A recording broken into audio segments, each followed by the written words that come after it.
Assalamualaikum warahmatullahi wabarakatuh. Perkenalkan, nama saya Siti Nurhayati Milyas dengan NIM BK 1909009.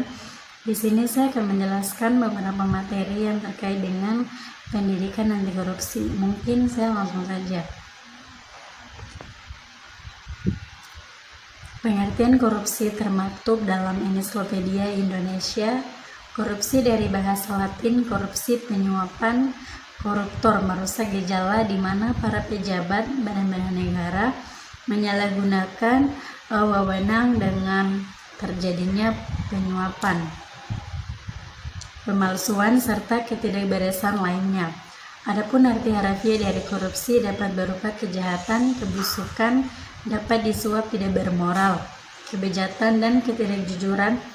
Ada beberapa bentuk-bentuk korupsi, yaitu pertama, kerugian keuangan negara, yang kedua, suap menyuap, dan yang ketiga, penggelapan dalam jabatan, dan yang keempat, pemerasan.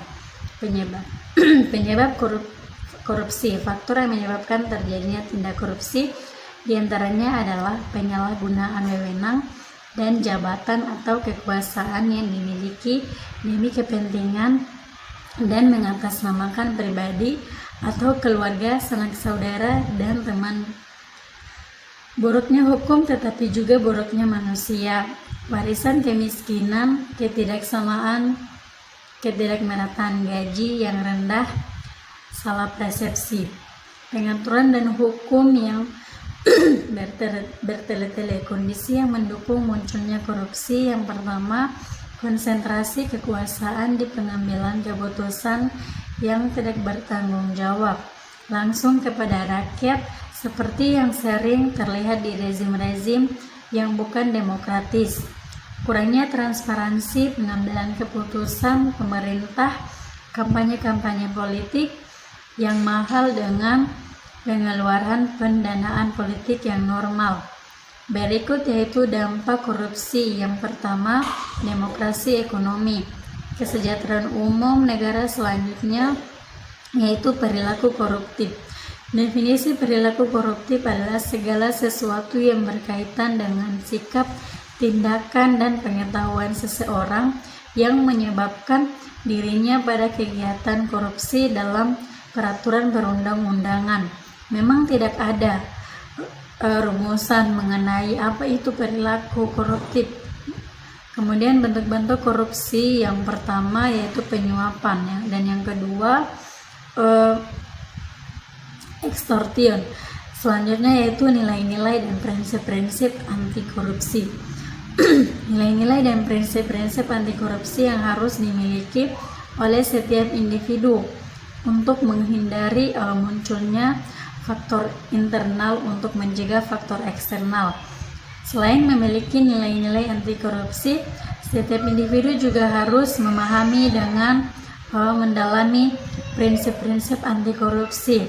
Jadi prinsip-prinsip anti korupsi yang pertama, jujur, disiplin, tanggung jawab, adil, berani, peduli, kerja keras, sederhana, dan mandiri. Kemudian prinsip-prinsip anti korupsi yang pertama, akuntabilitas, adalah kesesuaian antara aturan dan pelaksanaan kerja, dan yang kedua, kontrol kebijakan, adalah supaya agar kebijakan yang dibuat benar-benar efektif dan menghapus semua korupsi. Dan yang ketiga, transparansi, merupakan prinsip yang mengharuskan semua proses kebijakan dilakukan secara terbuka. Dan keempat, kewajaran, dimaksud untuk mencegah adanya ketidakwajaran atau manipulasi dalam penganggaran. Dan yang kelima, prinsip kebijakan, adalah prinsip anti korupsi yang dimaksud agar mahasiswa dapat mengetahui anti korupsi. Kemudian faktor penyebab korupsi, yaitu yang pertama tentang faktor politik, dan yang kedua faktor hukum, dan yang ketiga faktor ekonomi, dan yang keempat faktor organisasi. Penyebab korupsi dalam perspektif koruptor adalah orang yang tidak puas akan keadaan dirinya, oportunis, sistem yang memberi peluang untuk melakukan korupsi. Kemudian needs, yaitu sikap mental yang tidak pernah merasa cukup. selalu syarat dengan kebutuhan yang tidak pernah usai. Kemudian exposure, hukuman yang dijatuhkan kepada para pelaku korupsi yang tidak memberi efek jera pelaku maupun orang lain. Kemudian faktor internal dan faktor eksternal. Nah, penyebab korupsi, faktor internal merupakan faktor pendorong korupsi dari dalam diri yang terbagi dua aspek. Yang pertama, aspek perilaku individu dan aspek sosial. Kemudian faktor eksternal atau pemicu perilaku korupsi yang disebabkan oleh faktor di luar diri pelaku, yaitu yang pertama, aspek sikap masyarakat terhadap korupsi, dan kedua, aspek ekonomi. Yang ketiga, aspek politis, dan keempat, aspek organisasi. Selanjutnya yaitu internalisasi nilai-nilai integritas. Pemimpin vs pemimpin. Nah, pemimpin adalah orang yang bermimpi dan mampu mewujudkannya menjadi nyata. Sedangkan pemimpi adalah orang yang bermimpi akan tetapi belum mampu mewujudkannya menjadi nyata. Pemimpin dengan nilai-nilai yang terdiri atas yang pertama, jujur, peduli, mandiri, disiplin, tanggung jawab, kerja keras, sederhana, berani, dan adil. Nah, penyebab korupsi berawal dari niat, kemudian berlaku, dan selanjutnya itu internalisasi dan aktualisasi atau nilai-nilai integritas atau tunas integritas. Kemudian kesempatan sistem proses pembangunan sistem berbudaya integritas atau kantor berintegritas. Integritas yaitu berpikir, berkata, berperilaku, bertindak dan baik dan benar, serta memegang teguh kode etik dengan prinsip-prinsip moral. Selanjutnya KPK. Nah, untuk pengertian KPK di sini yaitu Komisi Pemberantasan Korupsi atau disingkat menjadi KPK adalah komisi di Indonesia dibentuk pada tahun 2003 untuk mengatasi, menanggulangi, dan memberantas korupsi Indonesia. Nah, komisi ini didirikan berdasarkan kepada Undang-Undang Republik Indonesia Nomor 30 Tahun 2002 mengenai Komisi Pemberantasan Tindak Korupsi ini. Untuk sejarah terbentuknya KPK yaitu yang pertama Orde Lama, di dalamnya itu terdapat Kabinet Juanda, dan yang kedua Operasi Budi, yang ketiga Reformasi di dalam B.J. Habibie Abdurrahman Wahid, dan untuk wewenang KPK yaitu mengkoordinasikan penyelidikan, penyidikan, dan penuntutan tindak pidana korupsi. Kemudian meminta laporan instansi terkait mengenai pencegahan tindak pidana korupsi.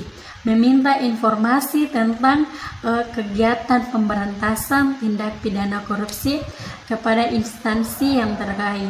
Untuk tugas KPK yang pertama, koordinasi dengan instansi yang berwenang melakukan pemberantasan tindak pidana korupsi.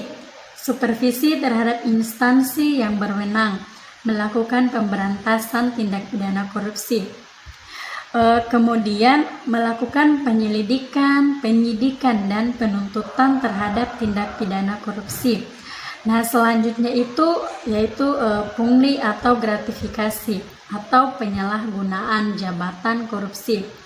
Pungli atau pungutan liar, gratifikasi yaitu pemberian dalam arti luas meliputi pemberian uang, barang, rabat atau diskon, komisi, pinjaman tanpa bunga, tiket perjalanan fasilitas, penginapan, perjalanan, wisata, pengobatan cuma-cuma, dan fasilitas lainnya. Nah, untuk latar belakangnya pengaturan KPK yaitu pertama merugikan keuangan negara dan perekonomian negara, dan yang kedua menghambat pembangunan nasional, dan yang ketiga pelanggaran hak-hak sosial dan ekonomi masyarakat secara luas, dan yang terakhir ancaman THD.